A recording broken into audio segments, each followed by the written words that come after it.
Welcome to the Watchin It podcast. On today's show, Donnell hashes up some old beef. Robert says, the worst, the absolute worst, guns, cyborgs, assassins, and spies. I'm your host, Robert, and with me is Donnell. Got a lot going on over there. A lot going on what I've been watching. Also on this week of Severance, WTF? WTF. 3 episodes in. Jesus. 3 episodes in, and we just. That's Donnell's line. This show, man. This show. Oh, This this show. is a lot. It's a It is lot. a lot. Before we dive in. Again, everybody, if you're not watching Severance, you need to go watch it. Yes. 100%. Best show ever made. 100%. Insane. Still holding up. Before we dive in, I just gotta say, I don't know where for some reason I thought that what is it? Patricia Arquette's character. For some reason in my mind, like I thought I had read something or saw something that she wasn't. And like I said, we're already in episode 3, but I just want to say how glad I am this thought that I had that she wasn't going to be in season 2 for some reason. I can see it. And now that we're into season 2 and we're watching it, I'm so glad that was just some weird thought I had because like she kills it. We haven't gotten too much of her, but still, every time she shows up, I'm like, man, she kills it as this. Like she is Mrs. Severick or Miss Cobel, whichever you want to call her. Like she just kills it as that character. And I'm just glad there's more of her for this season. Okay, hang on. Can we sidebar for a second? So I was pulling up the Game of Thrones cast list. Yeah. Because we're going to talk about a Game of Thrones actress. Yes. the main photo for Sophie Turner. I'm uncomfortable. That's a neck. Yeah, that's a lot of neck. That's a right neck. There. That some of these actresses and actors. That's, So I'm looking through all the photos of her in Game of Thrones. They all give her like high collar. Oh yeah, she always had high collar outfits. A lot of collar. They're like, oh, we gotta hide like 6 inches of this foot long giraffe neck. We gotta hide some of this. Look, neck. she's a beautiful woman, but that neck is there's a lot of that's neck. a lot of neck. There's a lot of neck. It's, some people just and I don't want to call her out. Like Anya Taylor-Joy got a lot of neck. I'm just like I don't have a lot of neck. No, it's upsetting to me. Are you neck envious? Do you wish you had a lot more neck? I mean, look, to some degree, I would like a couple of extra inches of neck. Okay, but not a foot. Yeah. Here's a question: would you take a couple more inches of neck if they like came out of your leg? So you didn't get taller, you just got more neck, less leg. No, I like my leg length. Okay, that's what I'm wondering. Like, because I'm about to say, if you just like, is it just about the neck, or you wanting a little extra height? Like Lena Headey, who plays Cersei. She got a good neck. Yeah, solid. Yeah, nice 4 or 5 inches. It's a nice neck to body proportional ratio. Some people got it. Some people don't. I look at some of these actresses, and I'm just like, you're gonna have some problems. You got a general man neck. General man neck. It's good. General man neck. A little better than mine. Oh, all right. It's no Sophie Turner neck. Jesus. So I'm looking at Sophie Turner and her prior husband because I'm pretty We're sure such jackasses. What kind of conversation is this? Do you think that he got a little like these two? Her prior husband. He got a little bit. He got a neck.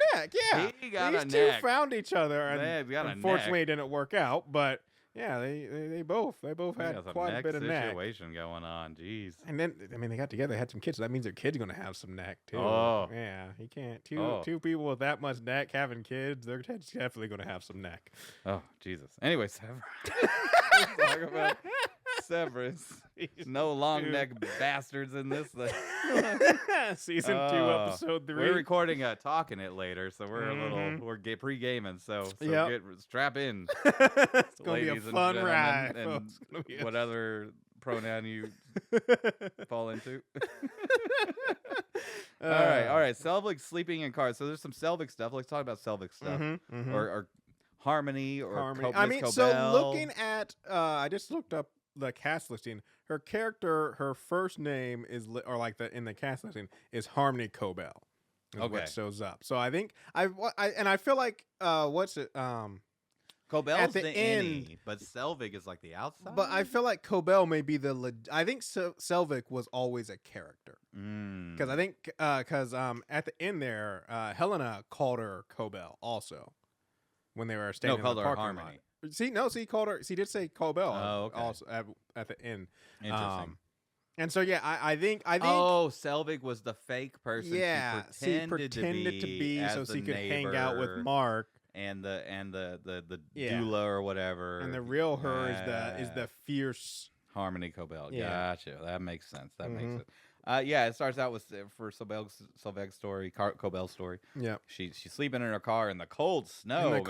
And this is an older car. I mean, I guess I don't know if it's older for the show, but yeah, I was like, because I've slept in my car, and I've slept in my car in the winter, and it gets like when I've slept in my car in the winter, it's like you wake up every couple hours, turn on that car, get that heater running a little bit, get the car heated up, or at least have a blanket or something. Man. Yeah. Oh, I have a blanket. I was get the heat running, and so I was just like, she's sitting snow side of the road. I'm like, oh, you're gonna die. That was a cold night, right? She's there. got some sort of medical tube thing. Yeah, it looked like one of the tubes they hook up for like if you had like a breathing mask or device in, and I was like, and she looks at it like she's making a choice about something and ultimately chooses to go back, but I don't know. I'm assuming we'll resolve that later. Hopefully, I mean, I'd be fine if they don't. That's just a weird mystery. It's just a weird mystery. Yeah. But yeah, I'm assuming it's got to connect to something for a reason. But she's driving. She makes it to a place called Salt Hills. No, sorry, no, it is Salt. No, we were talking about necks. Salt's neck. Salt's neck. Yeah. Immediately, as soon as I saw this, I looked it up in Google because I was just like, have they finally? But they're good with this Severance. So like, have they finally given us like any inkling of where they're located? Because like I said, we don't know what time period this is. Yep. I mean, the technology, especially the Sever technology, seems very like makes early it 80s. seems could be futuristic, but yeah, but then also like the cars and different stuff seems like 80s, like. Yeah, it's a very interesting. But then the clothing is like a little nice. It's interesting. It's all definitely designed to. And then we don't know location. We don't know where we're located. And Salt's Neck doesn't help us because it doesn't exist. But she was 289 miles away from Salt's Neck, whatever that is. But she decides to turn around and drive back to Lumen. Yeah, and runs into Helena on our way out. Yep, and they have a brief conversation. I thought for a second because Robert before this episode he was like, I saw some spoilers. There's gonna be some major developments. I thought before Miss Cobel showed up, I thought that like Helena was gonna walk up to the car and her dad was gonna be in there and they're gonna let it out like that she wasn't severed. Like she was gonna tell her dad about her day down there and what her and Mark did. We go. I thought we were finally gonna because I mean I don't want that revealed yet, but I also kind of because I want to know. Like I really feel like she's not severed, but you don't know. But no, Miss Cobel's there. And we see that Miss Cobel very much still sees herself as like holding all the cards and having a lot more power and say in the company than she does. Yeah. Because he's like, if you want me back, and I was like, I don't. I mean, but I do think. Like, I don't think she's definitely not as high up in the order as she thought she was. She definitely doesn't hold as much power, but I think she knows enough to be dangerous, which is why they want her back in the company so they can keep her on a leash. And I do think she knows enough where like if she does go rogue, it could be damaging to Lumen. Like, no, not as much as if like Helena or somebody else, Natalie or somebody with access to the board went rogue. But I do think like she knows enough where the company definitely is concerned with her getting loose. Yeah. But they discuss Cold Harbor again, and Mark finishing Cold Harbor. And how it's not negotiable. Like, this has to happen. Crazy stuff. Helena suggests that they meet with the board, and they start to walk towards the building or her car or something. Yeah. And part of the way, Cobel is just like, I'm out. Yeah. Gets in the car and speeds off. Yep. Which, I mean, I'm thinking, like, this is the company that severs people, and, we're still trying to figure out what happened to Gemma / Miss Casey, and I'm like, yeah, you go in that building, you ain't never coming out. Yeah, like, yep, you're going to the export room. Mm-hmm, Oh, jeez. mm-hmm. Yeah, I mean, I think it was like ominous because there was like the big bodyguard Yeah, there, like yeah. chauffeur guy. Yeah, Is like maybe they're gonna take her out or maybe, something like that. Yeah, I mean, I was gonna say this company, but then I realized it was actually the I guess the rebel facts. I don't know what we call that. Did the murdering, but I say this company they don't seem like they're above disappearing people. Oh, absolutely. So absolutely, 100%. I'm like, yeah, and she's been on the inside. I mean, I'm pretty sure she would disappear some people. We also find out just how much even though we haven't seen much, I do tend to agree with her, even though this plays into her pride and hubris. But how she's like, I need to be in charge of the floor. Milchek can't handle it, and I'm like, I'm not trying to hurt Milchek, but like, I don't know if he got this. Yes, I felt like Cobel had that on lock a little bit. Yeah. So I'm just like, I don't want to play into her hubris, but I don't think she's wrong. Like, I think Milchek isn't going to be able to handle what is going on down in any world. All right, the severed floors. Let's dip into Mark for a minute. Well, then we're probably gonna dip out and then come back to him. We do him any Mark, Addie Mark, or both Marks? No. Well, let's start with Addie Mark. Yes, he is getting ready, putting his watch on. Yep, driving to the office. In determined. A rush. Yeah, like I was like, he is. It felt almost like a heist scene. Oh yeah. He comes into that parking lot hot. And I was like, what is going, because like I said, the last time we saw Mark, he was very much in denial about Gemma, and he was also just very much just like doing the job because it's what he does to escape his situation, and he was turning down all this stuff. So like I was like, where did this Mark come from? When he showed up, I was like, who's this Mark? Yeah. So last episode we commented on amazing scenes, just amazing like framing of the scene.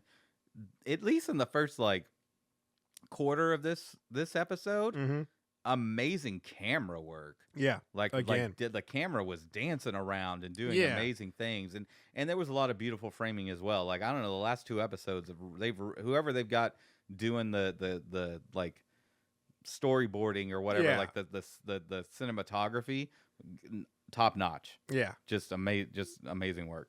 But yeah, he's got a watch. He's got a stopwatch. He's counting down real quick because you were bringing up the camera work and how good it was. And then remember the first episode. Yeah, great camera work. You know what both these episodes have in common? Directed by Ben Stiller. Nice. Maybe Ben Stiller knows a little bit about camera work. It seems. I mean, he's been around a while. He has been around. He's been around.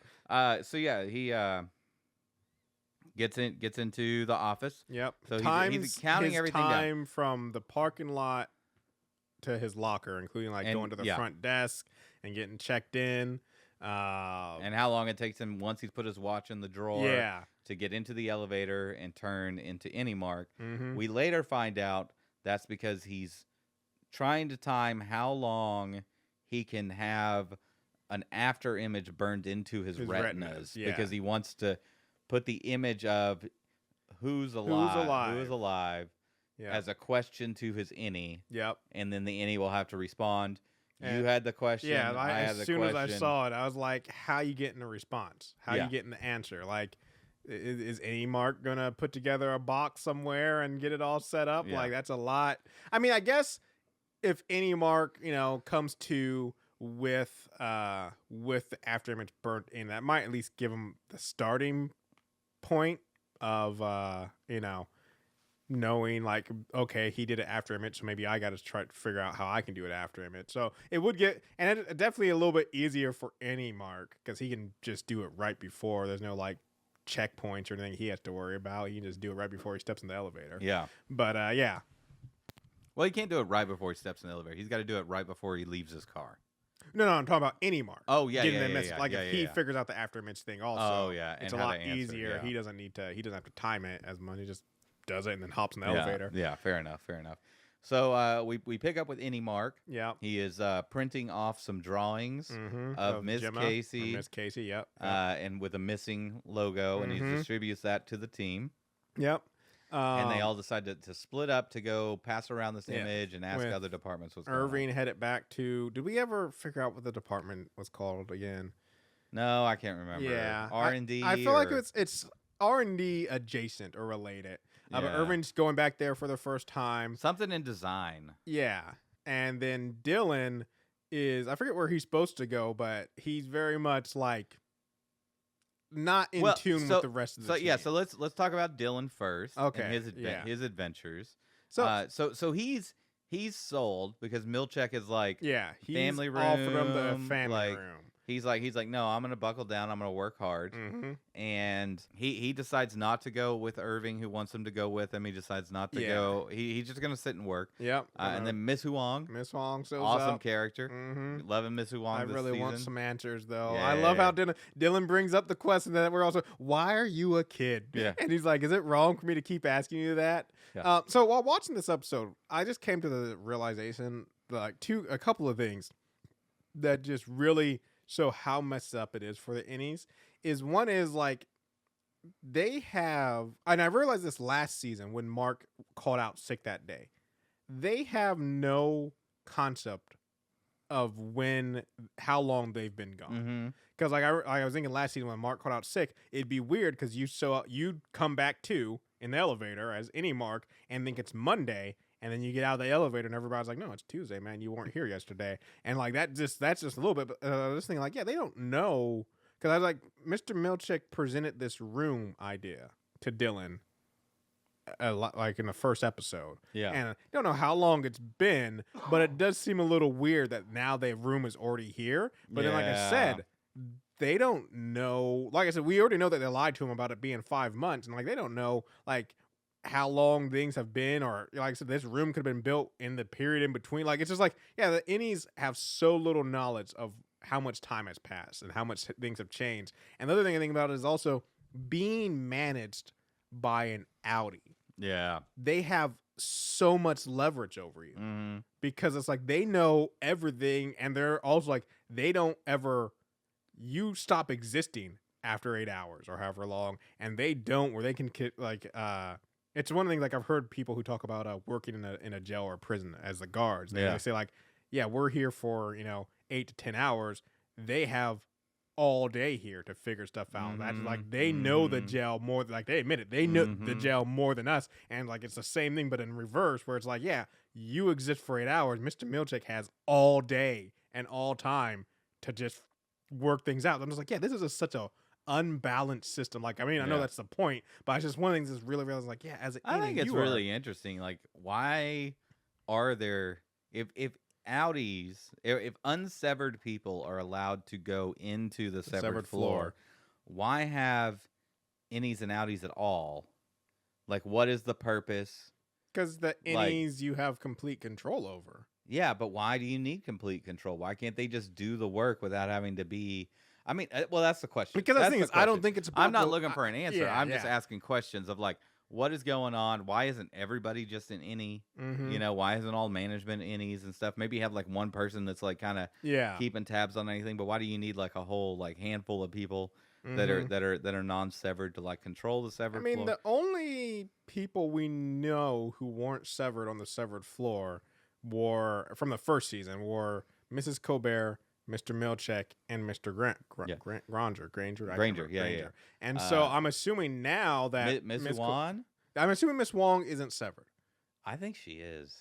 I mean, she's a kid. I mean, feel like she's severed. Something about her feels severed to me. Okay. Well, then all we know right now on the floor is Mr. Milchek. Yeah.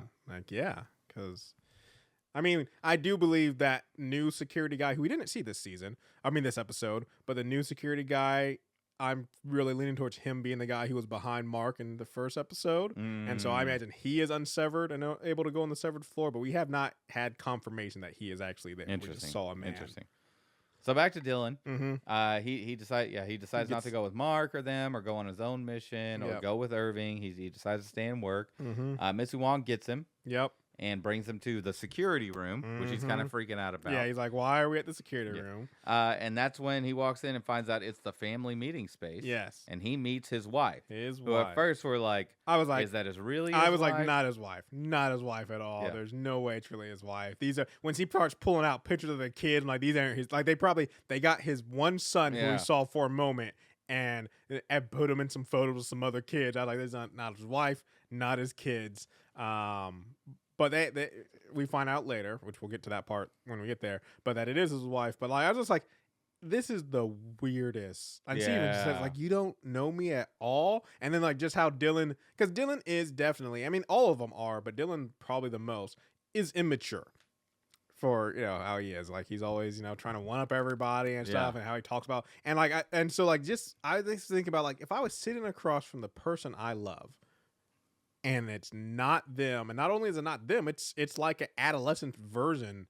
of not them. Like, it'd just be the weirdest thing. It'd be like, hey, we promised, and your husband or spouse signed up and said that this was okay. We promised that they could meet you, and then like this might become a thing. Now you might have to bring the kids, and it's like, how do you explain that to your kids? You like, don't bring the kids into it. I mean, he made it sound like the kids might come, like at least Mr. Milchick did at one point, like, and so I'm just like, it's just some weird stuff. Just the weird, like, they have the most. It's very awkward. Yeah, and she talks about how the Audi version can't hold a job, and he's just kind of like, oh, so he's an F up. Yeah, and we do get an Audi scene with him at home, and he is. I mean, this is really interesting to me. Yeah, I'm really excited for where this storyline goes. So, like, is his wife like a cop? I think she was an EMT. An EMT. Yeah. Okay. I was like, it's either her cop outfit looked or like EMT, an EMT. or male person. Yeah. Like a mailman. Maybe or something. Male, but I mean, looking Like at the time of UPS. day she was leaving, Nighttime. she was wearing blue. Yeah. She was wearing blue, so I don't think UPS. And then like it could look like a post office uniform, but the thing is, like I said, the time of day, it looked like she was leaving in the evening. So to me, it really says EMT. I mean, you work all sorts of hours. So here's my take on this whole situation. Okay. From what I'm seeing and where I think it's going to develop to, is that the any Dylan is very much like the pre-marriage kids Dylan. Okay. And the Audi Dylan is just beaten up by marriage, having 3 kids, not being able to hold down a little bit of job. failure at work. Yeah. But when he goes inside, all that is going away. Mm-hmm. I think she's gonna fall in love with any kind Dylan? of likes any Dylan. Yeah. That's the vibe I was getting from the Audi scene. Reminds her of the man she met when they were younger. Yeah, I could see that. I mean, go places and be interested. There are so much interest. Like, I think what I love about the shows, like, we have the show's whole storyline that keeps us thinking and stuff, but just also the ramifications of, like, let's take the sinister overtones, let's take the weirdness out, just the idea of severed and how it works, and it's what it adds to it. Because, like, there's also the whole thing we see, and we'll get to them in a second, but we see, like, there's still that little flirting between Helly and Mark.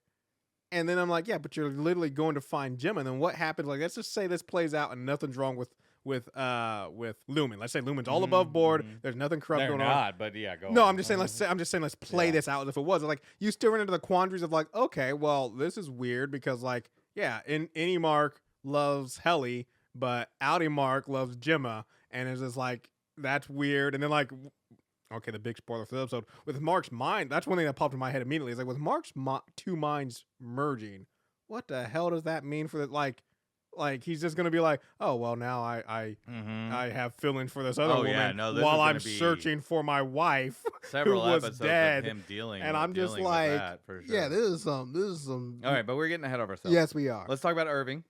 Yeah. He does try to get Dylan to go with him. Dylan rejects that, but he doesn't try to get Dylan to go with him to R&D. He tells him, like, I've been drawing the room. Yeah, we can go find the room. He's like, let's go find the room together. So he's not, like I said, but Mark and Helly, which we'll figure out. But anyways, Mark and Helly are like, hey, let's go find Gemma. And we very clearly see, and I kind of even said this, like, we very clearly see, like, Irving has his own mission and Dylan is corrupted by the family room. And so my thing is, like, yeah, Mark thinks he has his team back. But and because I also believe Helly's not actually Helly, but is Helena, I'm like, Mark, you don't realize that you flying solo, my friend. Like, you think you got your team back, but your team all have different missions than you. Anyway, so Irving gets to the design people. Yep. He sees Felicia. Mm-hmm. Yeah, they have a big hug, Very, which is awesome. very warm and welcome. I mean, I know they kind of did show a little bit of the department unity happening, but I still never got the feeling that Felicia was fully on board, or even all of R&D. If that's what I can't remember. She's just missing Bert. Yeah, but She I know worked that's with him the for thing. 6 That's what I years, wrote down. Is like I realized it's like, oh man, they both like love Bert, like not in the same way, because I'm pretty sure Felicia just saw him as a friend, but still, like just seeing that, and like it was just sweet just to watch them both reminisce over Bert and have just like nice time together. I was like, this is sweet. This is not, I mean, sad, bittersweet, because it's sad that Bert's not there. I actually thought at one point when Irving was walking through the halls and he was like coming around a corner, I thought Bert was going to be standing there. Like I thought they were like maybe No Lumen way. I was thinking like maybe Lumen to get Irving more under control. They're like, let's bring Bert back, you know, and that sort of thing. Yeah. But yeah, they're reminiscing. Mm-hmm. He shows her a picture book that he's been drawing. Yeah, he's of been drawing a picture of Bert every day that he hasn't been able to see him, which is crazy. Yeah, and she's flipping through it, and then she sees a drawing that he did of the hallway from his paintings. Yeah, and that's when we get a bomb. Oh, huge bomb shell. Huge. She goes, "How do you know about the exports hall?" And I'm like, who? What now?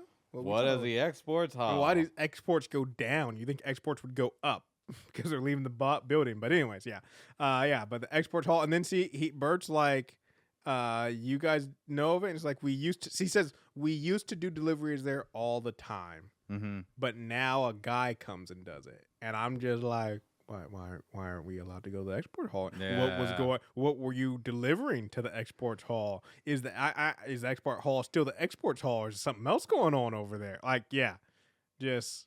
And Bert asked her, and I can't remember what her answer was. Bert asked her, "Do you remember how to get back there?" Did we just cut away at that point, or? Because I don't remember. We just kind of cut away. Okay, yeah, I don't remember what her answer was, but yeah, it just ended there. She didn't really give anything. Because little side stuff. We get a brief scene with Natalie and Milchek and the board. Yep. Awkward paintings of Kier done in blackface. I was like, we get okay. blackface Kier. I love Natalie being like, the board wants you to know that they also gave me personalized Kier artwork, and I'm just like, yeah, this is some weird stuff. And like nobody painted this. And this was some AI shit. This was also the other thing. I was like, this is the nicest. I mean, it was on purpose, but still, I was like, this is the nicest the board has ever been.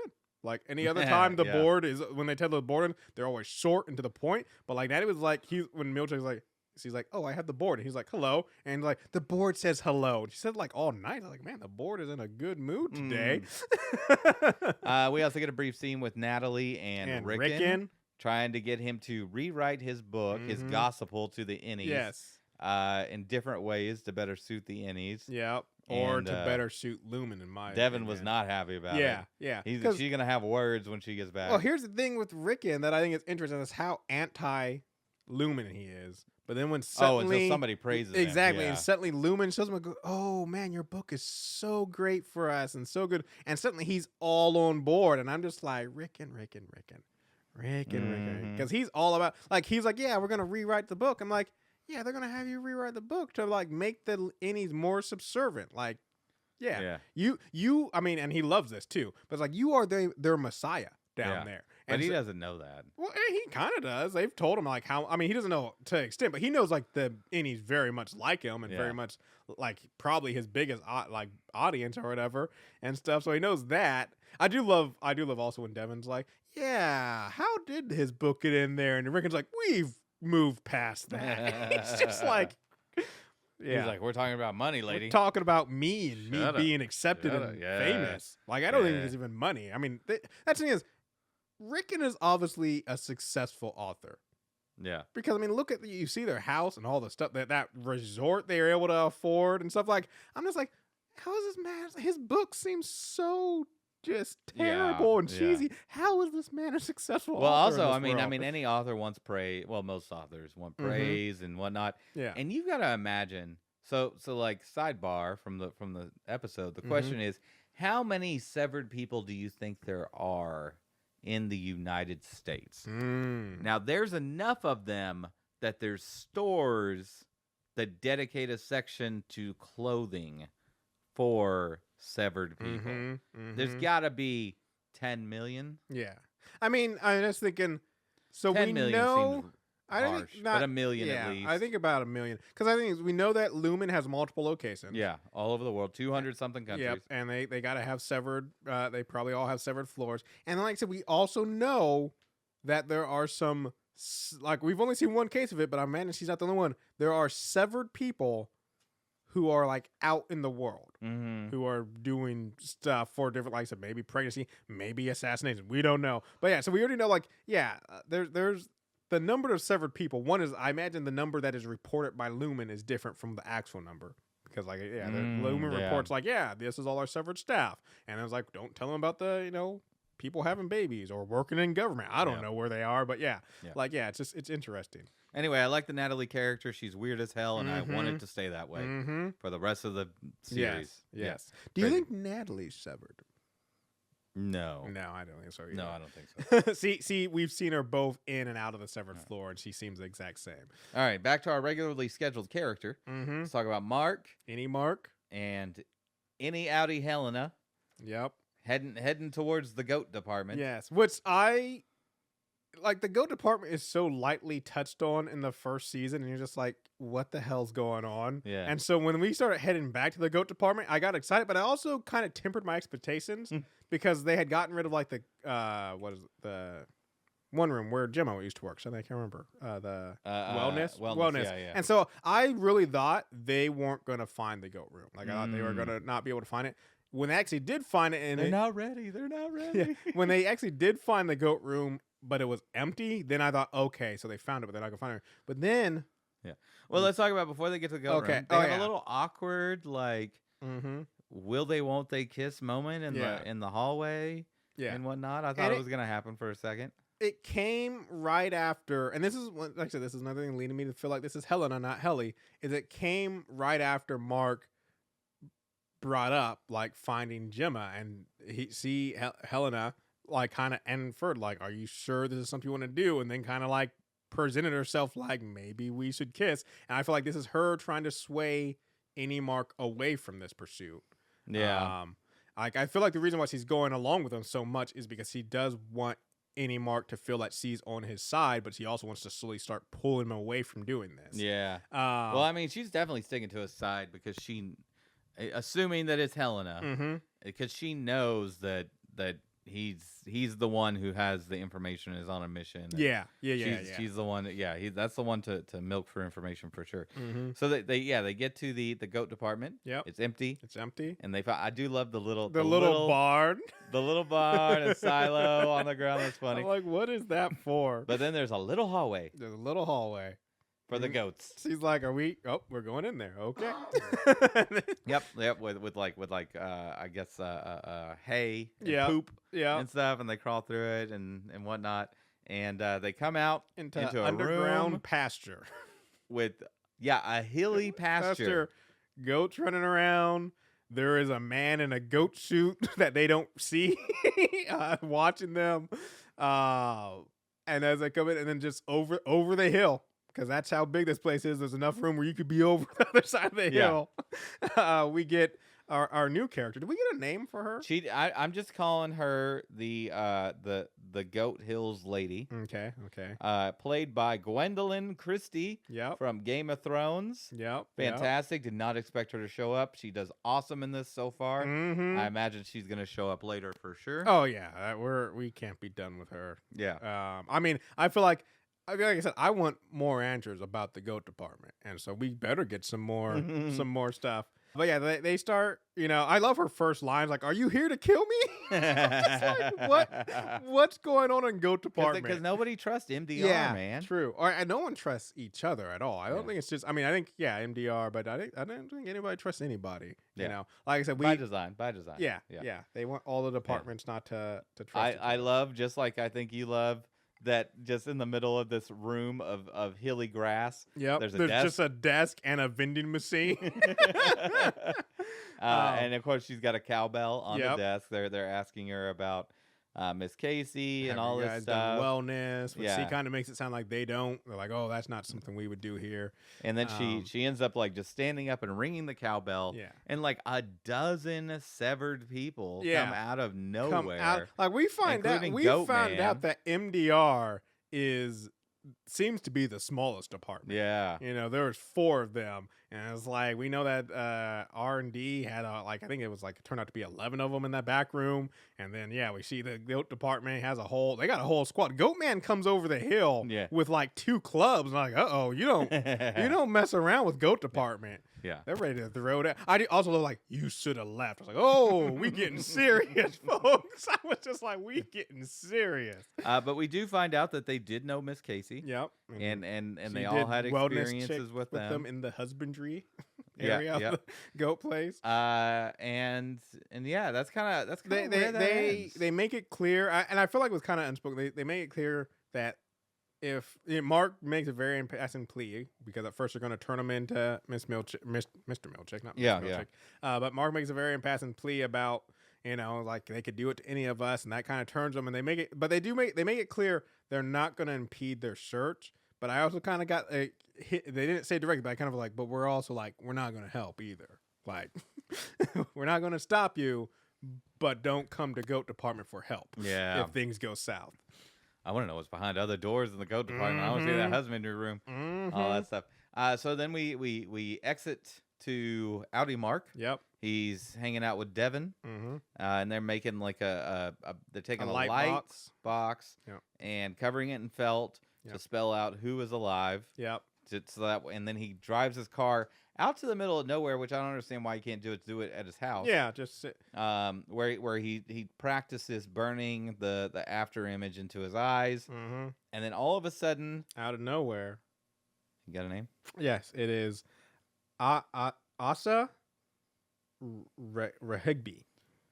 So anyway, lady who did severed scientist lady. Severed. No, she's not severed, but scientist lady who did severed procedures. Yeah, I feel like it was implied last season that she might be like one of the people. Like originally, she was part of Lumen and doing severed. Yeah.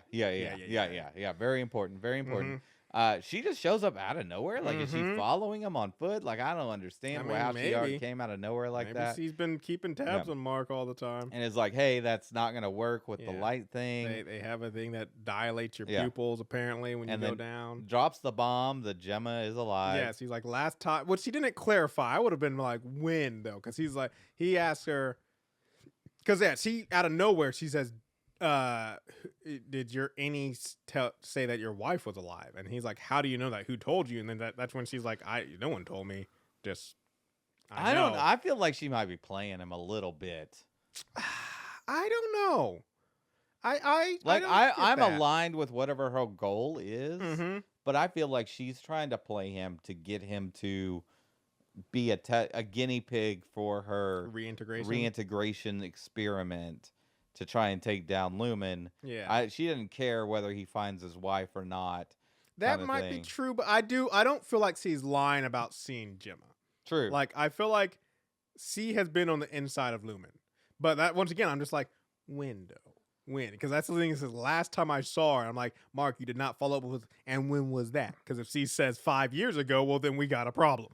He's having a hard time. I know. Man. He's having a hard time. It is. I'm about to say, it is a jaw-dropping experience to suddenly find your wife who's been dead for 5 years is maybe alive. But this episode ends with him going through the reintegration procedure, which is odd. Yeah, to say the least. She's like got like a speaker system with some salt and she's got some oscilloscopes and she's asking him a bunch of questions. Clearly, that's like she's kind of like bringing his brain waves together. And whatnot. I mean, it's fine. It's fine. I mean, it's severed. Who knows what's going on with the science there? But it ends with him basically reintegrating and getting his memories from his severed life. Yep. And I'm super excited for episode 4, man. They dropped a lot of bombs. They moved a lot of stuff forward. Was not expecting reintegration. Reintegration. We found out about the export room. Yeah. Like we got to see Dylan with his family. And, this is something else. The only thing that didn't really progress much is like the Helena storyline, but they're saving that. Yeah. They're still waiting to drop that bomb on us. But we're ready for it, whichever way it goes. Yeah. Yeah. 100%. Fantastic episode. Fantastic. Amazingly shot. Yes. Well written. Well acted.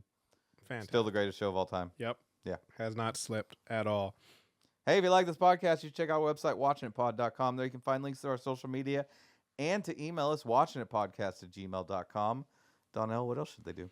Well, I got the list. Have you started? I mean, you've already watched some of the movies, Robert, I did watch some of the movies for Yeah. the Oscars. We do have the Oscar noms are out. Yeah. I'm starting to source the material.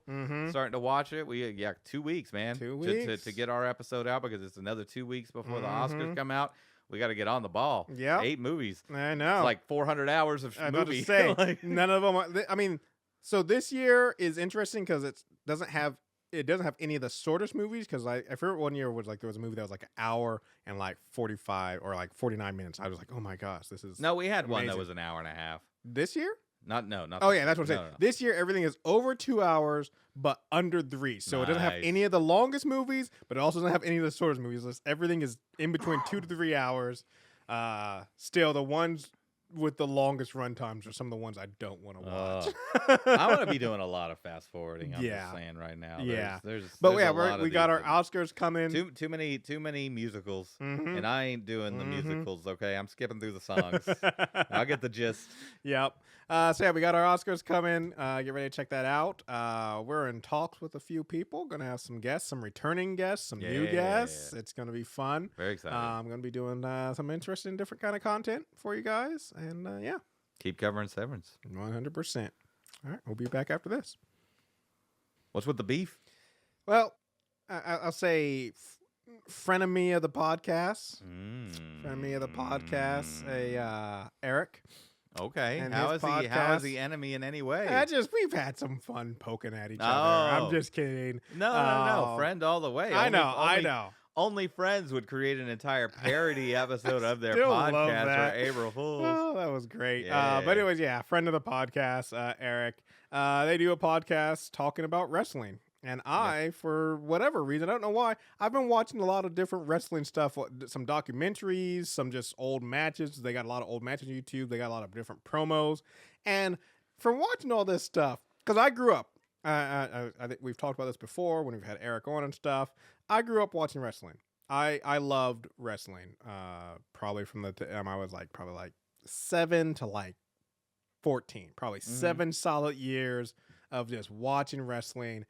Couldn't get enough of it. Loved the storylines. Loved all of it. And going back and viewing wrestling now, and I don't want to. I mean I can understand. I can understand it to a point, but I'm just I don't know how anyone can believe wrestling to be true. Because one of the things is No, it's a play. To me. yeah. So recently, Mike Tyson fought Logan Paul. Yes. And everybody was up in arms about the age difference. Regularly in wrestling, one of the matches I watched recently was Ric Flair versus Brock Lesnar. They are 21 years apart.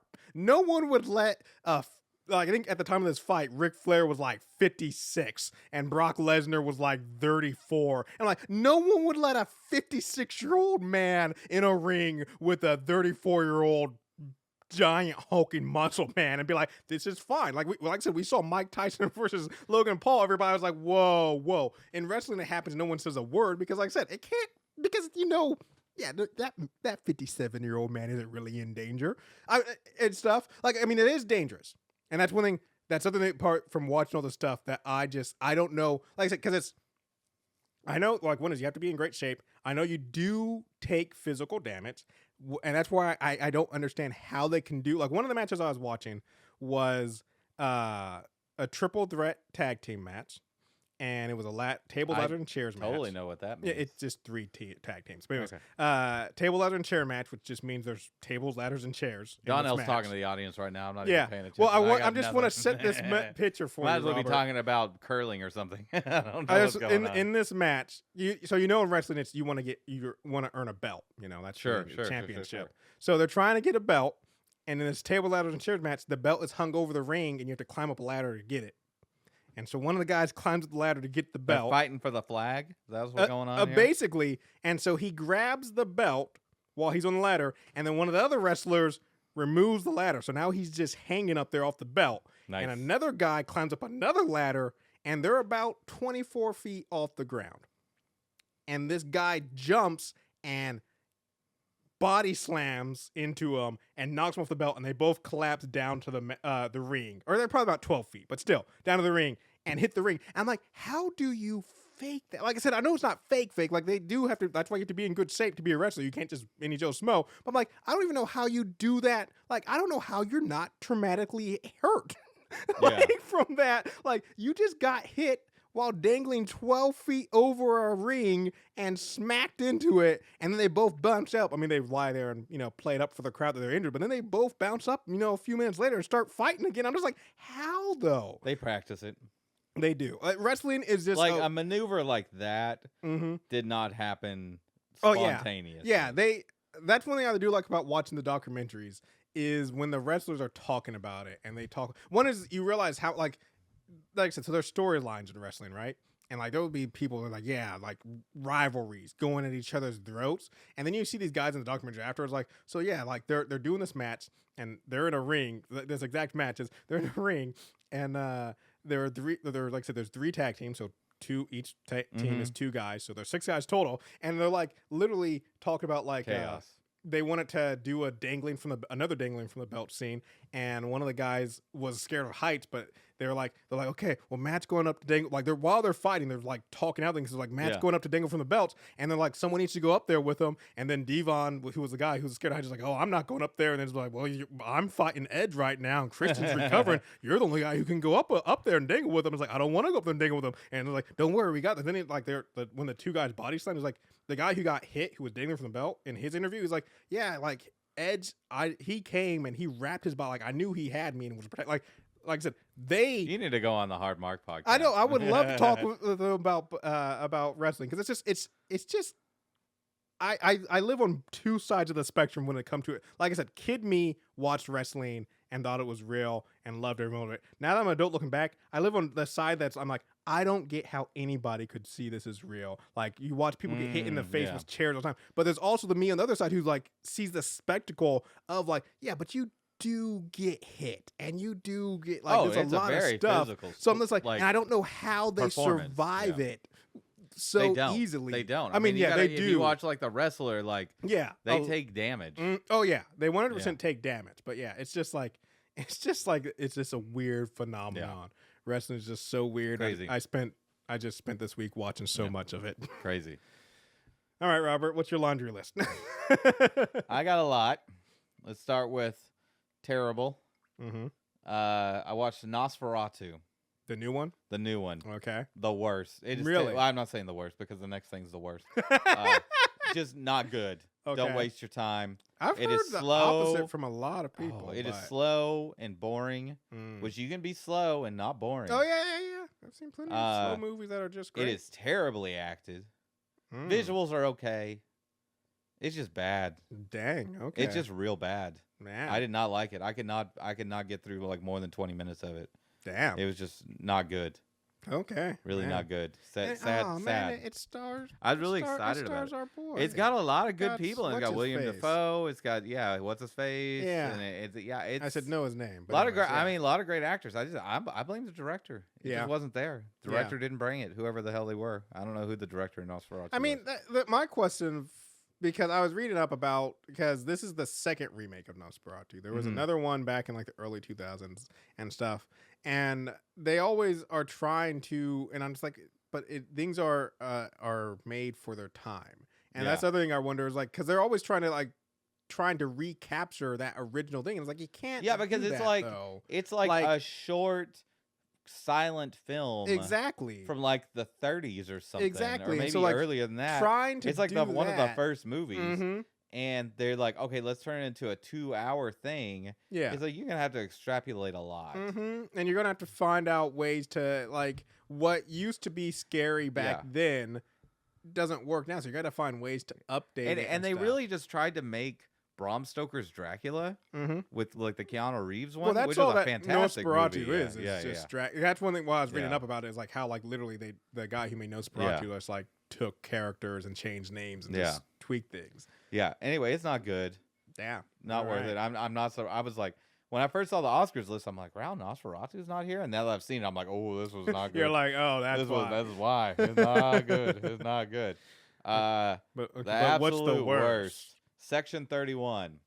It is really? the worst Star Trek, Yeah.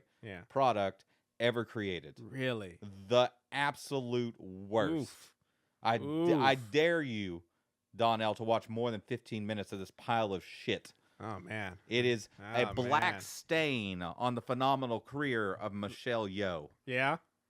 Just hurtful. Oof. Hurtful. Oof. I don't know if I've ever seen everything that Star Wars ever made. I think I missed Star Trek, like the original, the TNG cartoon or whatever. I don't think I ever saw that. Yeah. Or sorry, the TOS cartoon. Yes.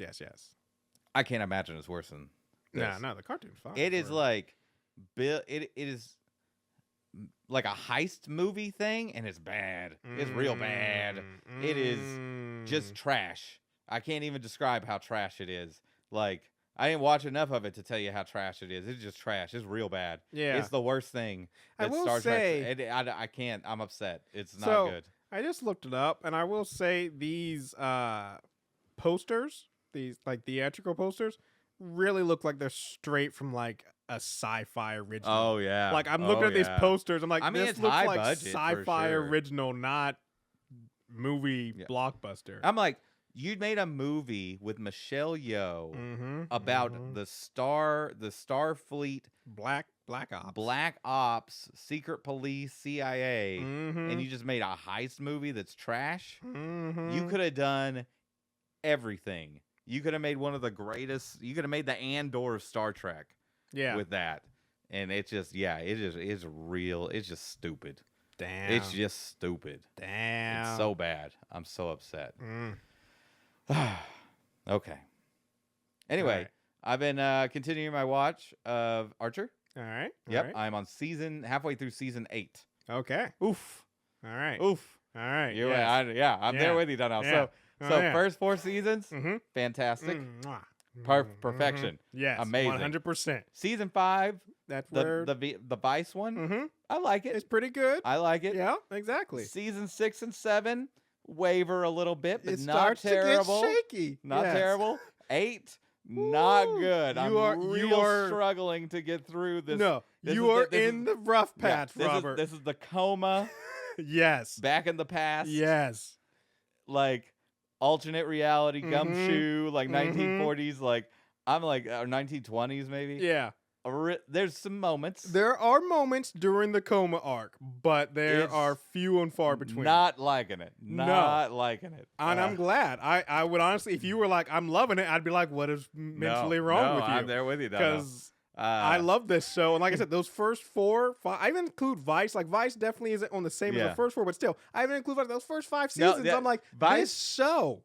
Season 5, the Vice season was interesting because I don't know if it's the last episode of the 4th season or the first episode of the 5th season where like they get to the end and then they do like they're like, oh well, we have like 2,000 pounds of cocaine in our vault. What do we do with it? And they start to do a montage of what they're gonna do with the cocaine. And I'm just like, don't show me this montage. I want to see the season.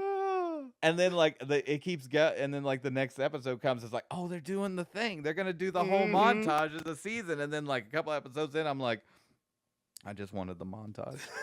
Can we move on? Anyway, it's still fun. It's really it's good stuff. Yeah. But yeah, halfway through season 8, I did not expect an obscene number of robots, androids, and cyborgs. Yeah. Unexpected. That is that cyborgs were going to be a major plot point, and not just like one cyborg. Not just one. No, there's a lot of couple of them. There are a couple of them. A lot of robots.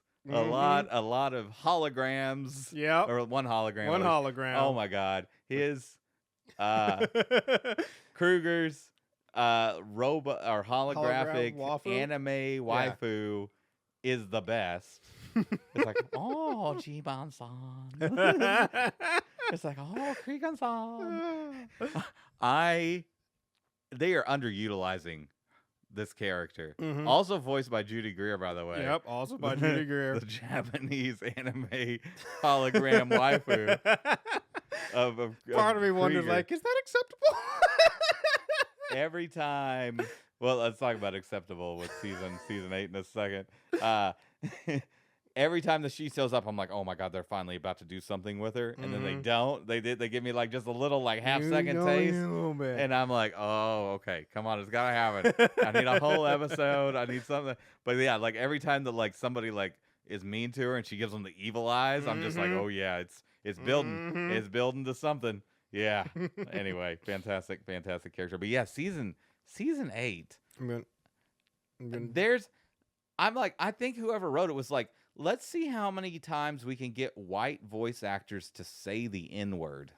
Because they say it a lot. There's like one scene where they drop it like 40 times in like 1 minute. It's like not. I'm like, oh, this is awkward. Like, had they talked Judy Greer into this? Like, this is not good.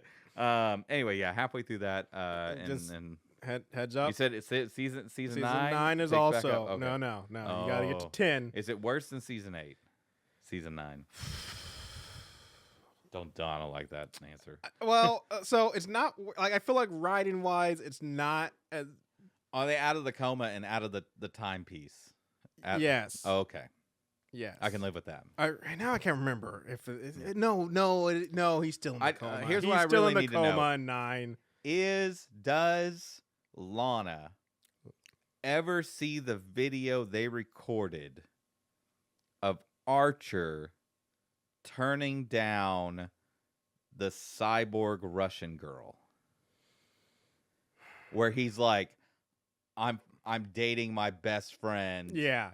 Because the Lana Archer thing, I'm really been on the fence. I've been like, I'm in it. I'm like, this is a relationship I'm like attached to right now. Yeah. And I'm just like, they keep going back and forth. But I'm like, as soon as Lana sees that, if she ever sees that video where he turns down the Russian cyborg, yep, it's in. It's like, it's over for Lana. She's like, oh, put a ring on it. Like, let's go.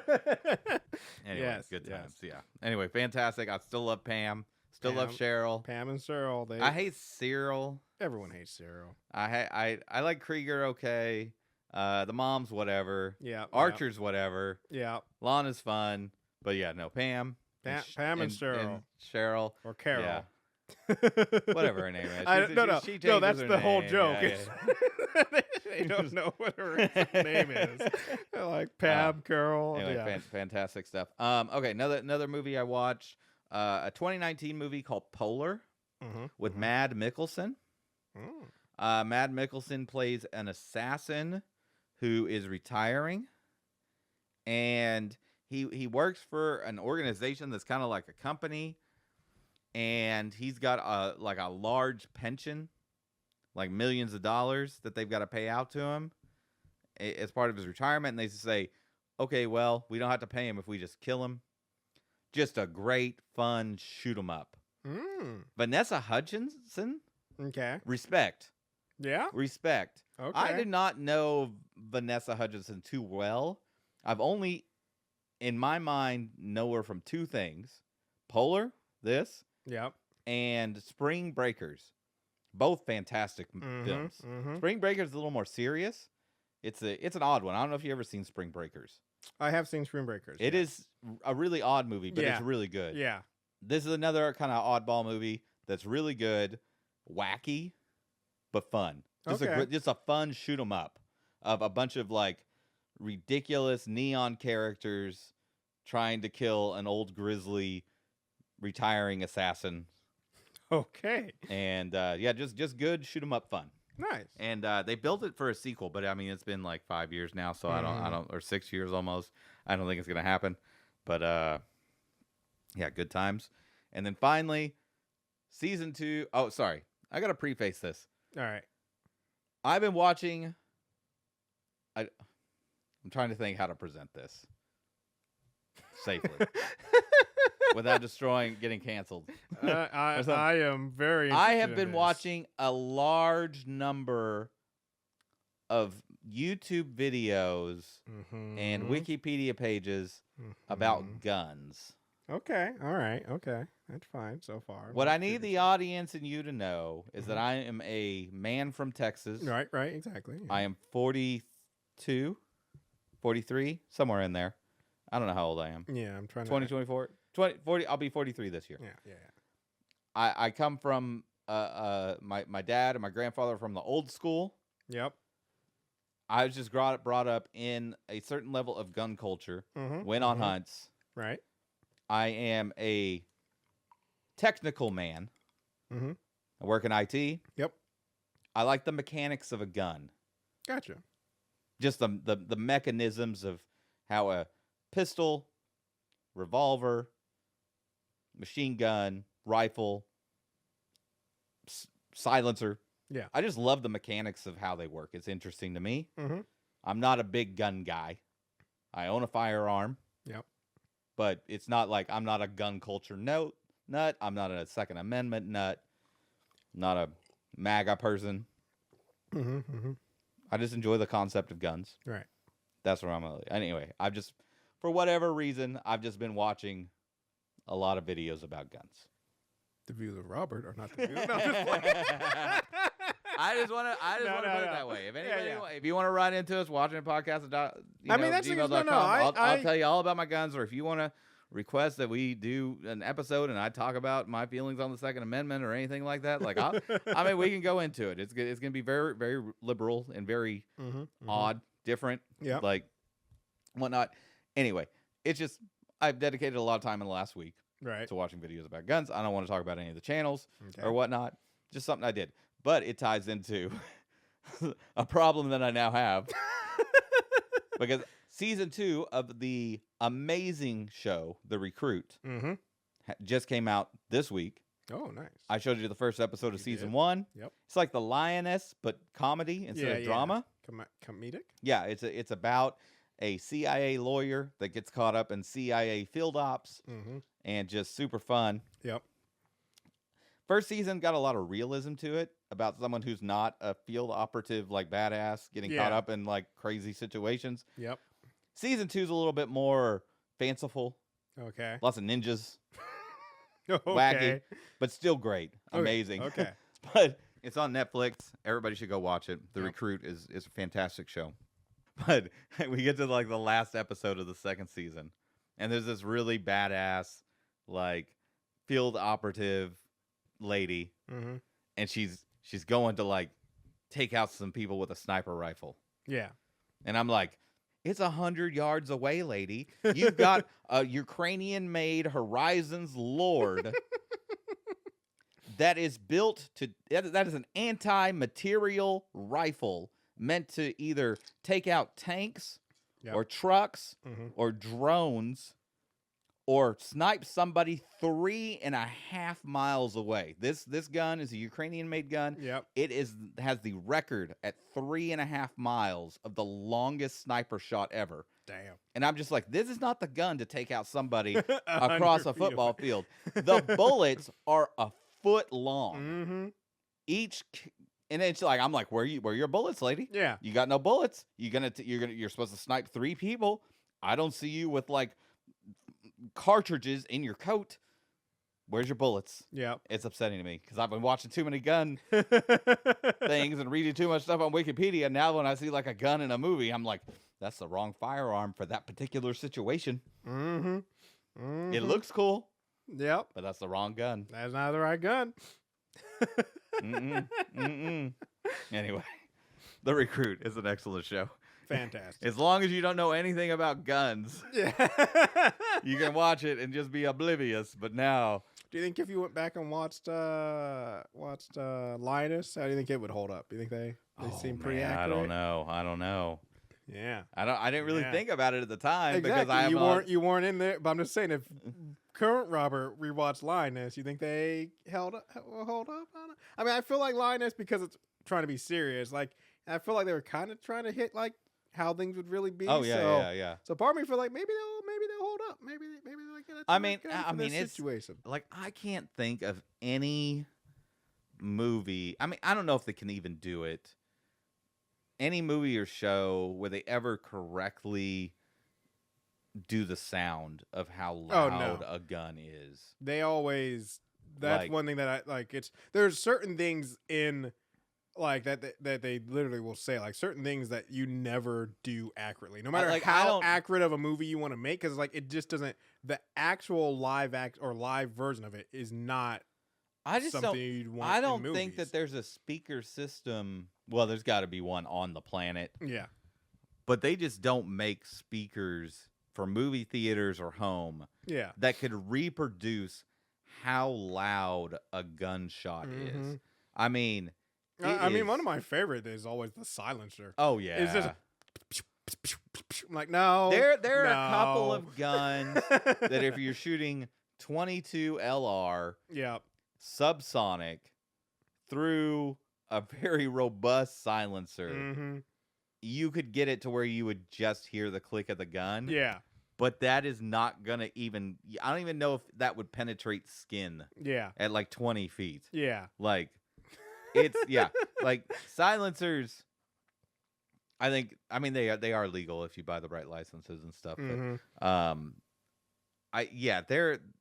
they're useful for like not destroying your ears. Yeah, like for not destroying your ears if you or take doing a 9mm pistol or revolver in an open flat field, your ears will ring for like 15 minutes.